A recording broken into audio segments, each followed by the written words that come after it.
ஒரு அம்மா வந்து கோயிலுக்கு வந்து 2-3 வாரமாக ஹஸ்பண்டை காணோம்.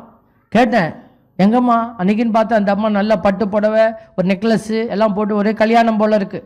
அன்றைக்கி விசேஷத்துக்கு போகிறதுக்கு அந்த அம்மா ரெடியாக வந்துட்டாங்க. அப்படியே பூசை முடித்து நேராக விருந்துக்கு போயிடலாம் அப்படின்னு. நான் பார்த்துட்டு கேட்டேன், எங்கம்மா ஹஸ்பண்டே காணோம், 2-3 வாரமாக பார்க்குறேன், அவர் தலையை காணாமம்மா அப்படின்னு. அவருக்கு ஃபாதர் ஞாயிற்றுக்கிழமை எல்லாம் வேலை வச்சுட்டாங்க ஃபாதர், அவர் இப்போ வேலைக்கு போயிடுறாரு ஃபாதர் அப்படின்னு.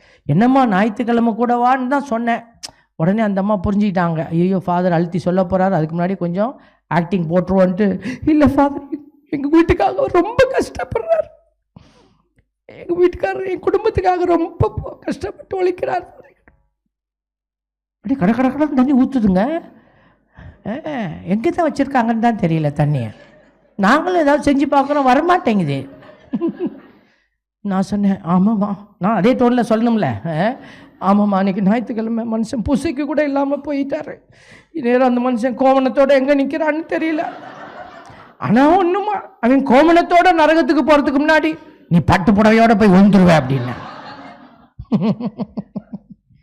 500 ரூபா சம்பளம் கொடுக்குற இடத்துல 1000 ரூபா கொடுத்தா, பூசை தானே ஒரு நாள் தான், பரவாயில்ல போயிட்டு வா. தயவு செய்து செக் யுவர் செல்ஃப் ஆட்டிடியூட். 1000 ரூபா இல்லை, 1 லட்ச ரூபா கொடுத்தா கூட ஆண்டவர்கிட்ட வா முதல்ல சொல்கிற மனநிலை நமக்கு வேணும். பிள்ளைகள் நாளைக்கு எக்ஸாம் இருக்கு.